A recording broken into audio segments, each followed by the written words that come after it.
예, 신년 영시 예배는 한 해 동안 우리 교회에 주신 하나님의 말씀, 즉 우리 교회 올해 표어를 설교하는 시간입니다.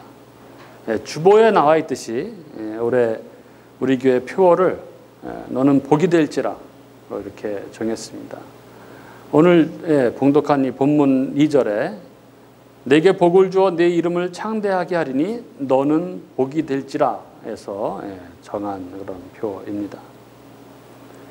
우리들이 가장 좋아하는 단어가 아마 복일 것입니다. 그리고 가장 많이 받고 싶어 하는 것도 복이죠. 그래서 새해가 되면 사람들이 첫 나누는 인사도 새해 복 많이 받으세요. 뭐 이런 인사입니다. 그만큼 우리들에게 있어서 이 복이라는 단어는 이제 일상적인 단어라고 할 수 있습니다.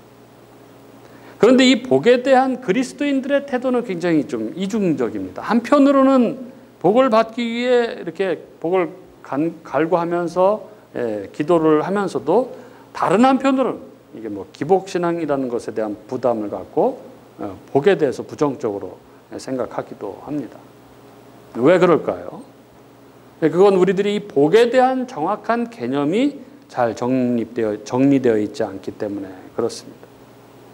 구약 성경에서 이 하나님은 인간에게 복을 주시는 하나님으로 끊임없이 묘사되고 있습니다.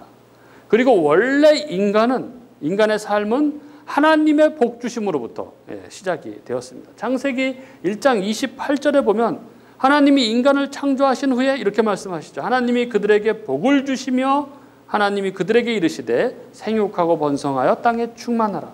땅을 정복하라. 바다의 물고기와 하늘의 새와 땅에 움직이는 모든 생물을 다스리라 하시니라. 이렇게 말씀하고 있습니다. 인간은 하나님이 주시는 복 없이는 단 한순간도 살아갈 수 없는 존재이죠. 그래서 인간은 하나님의 복을 기대하고 갈망하며 그렇게 살아가는 존재입니다. 그렇다면 이 성경이 말하는 복은 과연 무엇일까요? 오늘 본문을 보면 하나님께서 아브라함에게 나타나셔서 당신께서 보여줄 땅으로 가라고 그렇게 명령하십니다. 1절 이렇게 돼 있죠. 여호와께서 아브라함에게 이르시되 너는 너의 고향과 친척과 아버지의 집을 떠나 내가 내게 보여줄 땅으로 가라. 그리고는 그곳에서 큰 민족을 이루게 하시겠다고 그렇게 말씀하십니다. 2절 앞부분에 보면 내가 너로 큰 민족을 이루게 하겠다. 하나님은 지금 이 아브라함을 통해서 땅과 민족, 즉 하나님이 통치하시는 어떠한 나라를 이루실 것임을 암시하고 계신 것이죠. 국가의 3요소가 뭐 국민, 영토, 주권이지 않습니까? 여기 다 그대로 나와 있죠. 하나님이 다스리시는 이 백성과 그리고 땅에 대해서 나와 있는 것이죠. 구약에서 하나님의 백성들에게 약속된 땅은 바로 하나님 나라를 상징하는 표현들입니다. 그리고 그 땅을 이루는 이들이 바로 하나님 백성들인 큰 민족인 것이죠. 여기 12장 1절, 2절 상반부가 바로 하나님께서 아브라함에게 그 하나님 나라를 약속하고 계신 그런 부분입니다. 그리고 그 하나님 나라에서 주어지는 그 하나님 나라의 복, 그 하늘의 풍성한 복락, 이것을 하나님께서는 2절 하반부와 3절에서 아브라함에게 이렇게 약속하고 계신 것이죠. 내가 네게 복을 주어 네 이름을 창대하게 하리니 너는 복이 될지라. 너를 축복하는 자에게는 내가 복을 내리고 너를 저주하는 자에게는 내가 저주하리니 땅의 모든 족속이 너로 말미암아 복을 얻을 것이라. 이렇게 말씀하시죠. 네, 네게 복을 주어 너로 복이 되게 할 것이다. 그리고 땅의 모든 족속이 너로 말미암아 복을 얻을 것이다. 이렇게 말씀하고 있는 것이죠. 그런데 사람들은 이 복을 자의적으로 그렇게 해석을 많이 합니다. 사람들은 성경에 이 복에 대한 이 말이 나오면은 그것을 그냥 자신들에게 하나님이 복을 주신다는 약속으로 그냥 받아들이죠. 그리고 그 복의 내용으로 자신들이 처한 상황에 비추어서 지금 당장 자기들에게 필요하고 자기들이 원하는 어떤 것을 그것에 대입시킵니다. 뭐 그것이 건강이든 뭐 어떤 물질적인 것이든 뭐 승진이든 뭐 취업이든 학업이든 간에 그것에 바로 적용을 하죠. 그리고 기대감을 갖고 그 말씀을 의지해서 하나님께 기도하는 것이죠. 그러나 이것은 우리의 이 세속적 욕구를 하나님 말씀에 빗대어 표출한 것에 지나지 않은 것입니다. 여러분, 구약에서 이야기하고 있는, 성경이 이야기하고 있는 복, 이 바라크라는 이 히브리어는 창조주 하나님으로부터 부어지는, 피조물에게 부어지는 그 하나님의 충만한 생명력, 이게 바라크인 것이죠. 하나님 나라에 주어지는 하늘의 그 풍성한 복, 이게 바라크, 복입니다. 그것을 가장 잘 표현하고 있는 것이 신명기 28장이죠. 아주 유명한 그런 장입니다. 복에 대해서 설명하고 있는. 사람들이 가장 오해하고 애용하고 있는 본문이기도 합니다. 하나님께서 하나님의 백성들에게 주시는 복들이 거기에 총망라되어서 나와 있습니다. 그게 신명기 28장이죠. 신명기 28장에 보면은 1절부터 7절에 들어가도 복을 받고 나가도 복을 받고 떡반죽 그릇까지도 복을 받으리라는 그런 약속들이 주어지고 있죠. 그런데 8절에 보면 그 복은 여호와께서 내게 주시는 땅에서 이렇게 되어 있습니다. 그리고 11절에 보면 여호와께서 내 조상들에게 맹세하신 땅에서 그 복들이 주어지는 거죠. 그 복들은 거기에서 유용한 것입니다. 바로 하나님 나라, 천국이죠. 따라서 구약에서 나타나는 이 물질의 복이나 자식을 많이 낳는 복이나 땅을 많이 갖게 되는 복이나 이 장수하는 복, 이런 것들은 다 예수 그리스도로 말미암아 이 하나님 백성들에게 주어지게 될 하나님 나라의 그 풍성함, 그 부요를 상징하는 예표들인 것입니다. 따라서 창세기 12장 1절부터 3절은 하나님 나라와 그 하나님 나라 안에서 부어지는 그 풍성함들, 그 복에 대한 약속입니다. 진짜 복이죠. 진정한 복입니다. 건강, 돈 이런 한시적인 복이 아닌 아주 영원한 그런 복입니다. 오늘 본문의 1절부터 3절은 하나님께서 아브라함을 부르셔서 너로 말미암아 이 나라, 하나님 나라와 그 복, 그 나라의 부요함을 주시겠다고 언약하고 계신 그런 구절입니다. 하나님께서 인간을 창조하신 목적이 바로 이 하나님 나라의 복을 주시기 위함이셨습니다. 영원전, 창조가 있기 전에 이 묵시의 세계에 삼위 하나님께서 충만한 거룩과 기쁨과 안식 속에 거하셨죠. 그 하나님께서 그 충만한 거룩과 기쁨과 안식을 어떤 한 무리들과 공유하고 싶으셔서 창조를 하시는 것이죠. 이것이 만물을 창조하실 때 하나님께서 계획하신 이 하나님 나라였던 것이죠. 그리고 이 하나님 나라는 에덴 동산에 거한 아담과 하와가 처음으로 누렸습니다. 그 하나님 나라의 영토가 바로 에덴 동산이었고 그 하나님 백성은 아담과 하와였습니다. 하나님은 가장 아름답고 가장 풍요로운 곳에서 피조물인 인간이 창조주 하나님으로부터 부어지는 그 모든 충만한 생명력을 받아 누리며 모든 만물을 다스리며 서로 사랑 안에서 한 몸 된 교제를 나누는 그 하나님 나라를 완성하시고 그 안에서 안식하신 것입니다. 이게 바로 창세기에 나오는 하나님 나라였습니다. 그런데 이 안식, 이 하나님 나라가 인간이 범죄함으로 깨지는 것이죠. 그리고 이 죄에 대해서, 범죄에 대해서 하나님은 진노하시고 아담을 에덴에서 추방하시죠. 그러나 언약의 하나님은 이 당신에게 당신의 약속을 철회하실 수 없는 분이셨습니다. 그래서 이후 이 에덴에서 쫓겨난 인간들 중에서 하나님은 당신의 계획대로 당신의 택하신 백성들을 구원하시기 시작하시죠. 그게 창세기 1장부터 11장까지의 이야기, 그걸 태고사라고 합니다. 그리고 여기 이제 창세기 12장부터 하나님은 한 사람을 불러서 그를 통해서 이 구원의 역사, 하나님 나라를 이루어 가시기로 결정하시죠. 그 사람이 바로 아브라함입니다. 여기 창세기 12장 1절에서 4절이 바로 그 아브라함을 향한 하나님의 언약과 그의 순종을 그리고 있는 그러한 본문입니다.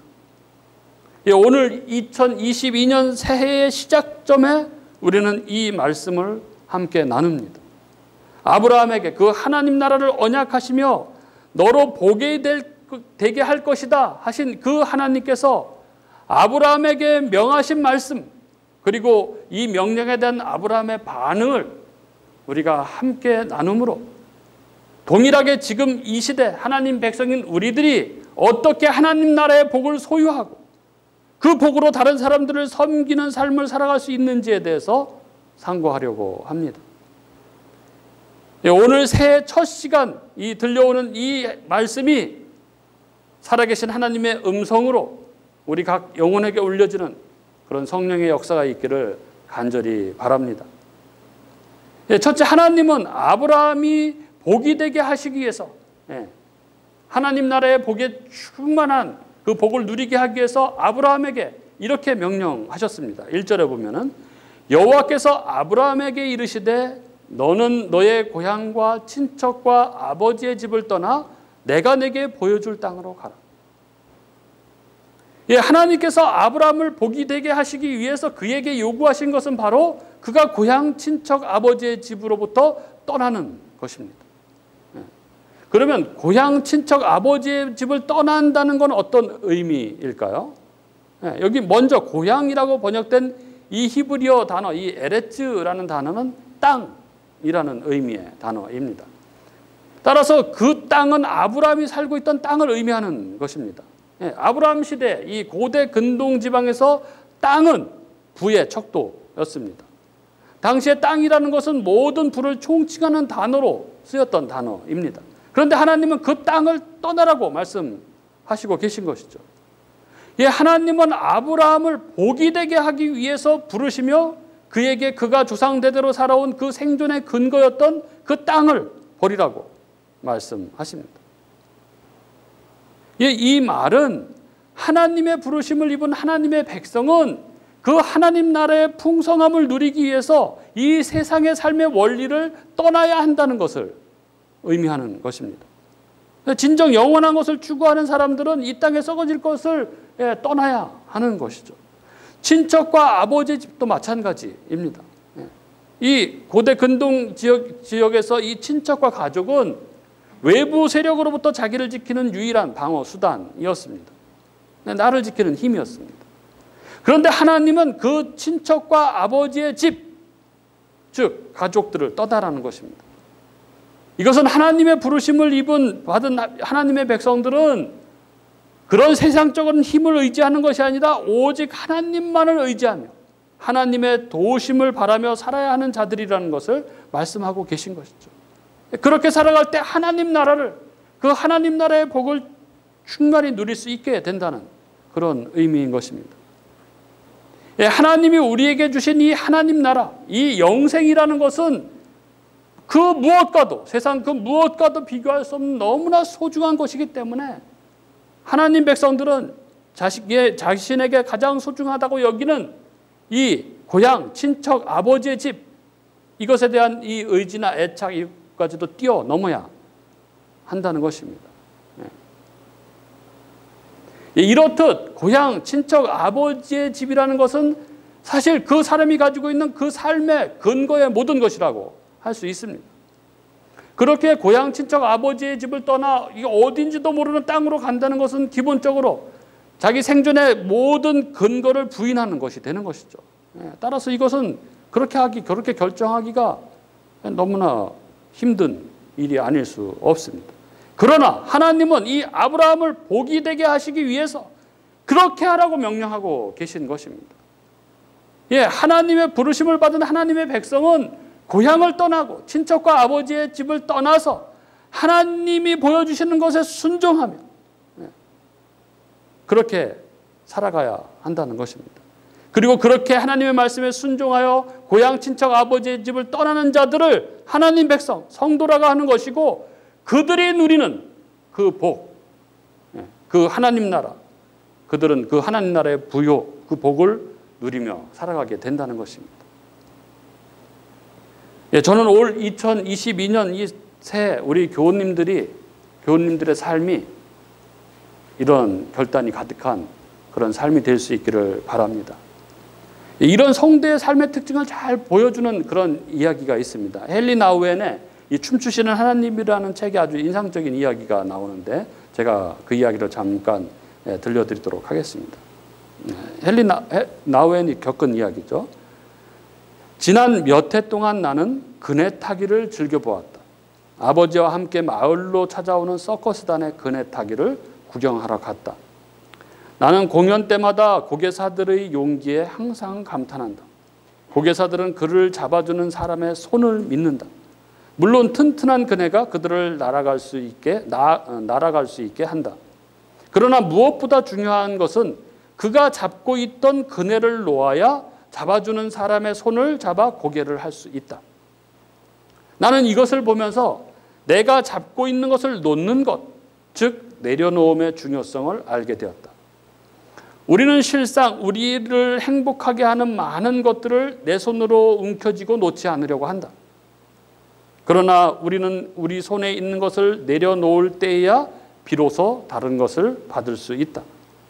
내 삶을 내가 다스리겠다고 버틸수록 오히려 상실하게 되어 있다. 모든 면에서 내 손으로 움켜쥐어야 한다는 생각은 우리를 힘들게 하는 고난의 원천이다. 그러나 내려놓으면 새로운 삶의 장에 들어설 수 있다. 어떻게 하면 그렇게 내려놓으며 살 수 있을까?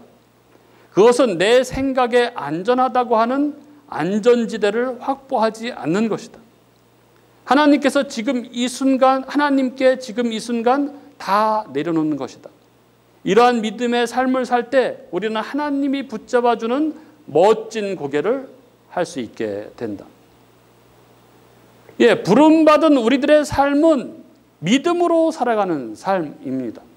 공중고개사가 잡아주는 사람을 믿지 않으면 고개를 할 수 없듯이 우리는 매 순간 하나님을 의지하지 않으면 새로운 삶을 살아갈 수 없는 것입니다. 2022년 새 우리가 오직 주님만을 의지하며 믿음의 결단을 하는 그런 삶을 살아감으로 복의 근원으로서의 그런 힘찬 여정을 시작하는 저와 여러분이 될 수 있기를 바랍니다. 그렇다면 우리가 하나님 나라의 복을 소유하고 그 복으로 다른 사람들을 섬기는 삶, 우리의 이러한 믿음의 결단의 삶, 그 삶의 근거는 무엇일까요? 다른 말로 우리의 행동에 그렇게 행동할 수 있는 근거는 어디에 있는 것일까요? 그것을 오늘 우리 주님은 우리에게 이렇게 말씀하십니다. 4절에 이에 아브라함이 여호와의 말씀을 따라갔고 롯도 그와 함께 갔으며 아브라함이 하란을 떠날 때에 75세였더라. 아브라함은 말씀을 따라갔다고 성경은 기록하고 있습니다. 1절에서 하나님께서 아브라함에게 내가 내게 지시할 땅으로 가라 하신 것에서 우리가 알 수 있듯이 하나님께서는 아브라함에게 구체적으로 어디로 가라고 하신 것이 아니죠. 지금 어디로 가는지도 모르고 가는 것입니다. 하지만 그는 이 말씀에 따랐습니다. 아브라함은 눈에 보이는 무엇, 손에 잡히는 무엇을 따라간 것이 아니라 하나님 말씀을 따라간 것입니다. 즉 아브라함은 눈앞의 현실 상황이 아닌 하나님의 말씀을 믿었던 것입니다. 아브라함은 하나님의 말씀을 그 행동의 절대 기준으로 삼았던 것입니다. 하나님의 말씀을 따라가는 삶이 복된 삶이고 그 삶에 하나님 나라가 펼쳐지게 되는 것입니다. 그리고 그 삶이 다른 사람을 복으로 하나님 나라로 인도하게 되는 것이죠. 그러나 우리는 하나님 말씀 따라가기를 주저합니다. 또 하나님 말씀을 들어도 그것을 따라가기를 포기합니다. 왜 그럴까요? 왜냐하면 하나님 말씀을 따라간다는 것은 나를 부인하는 길이기 때문에 그렇습니다.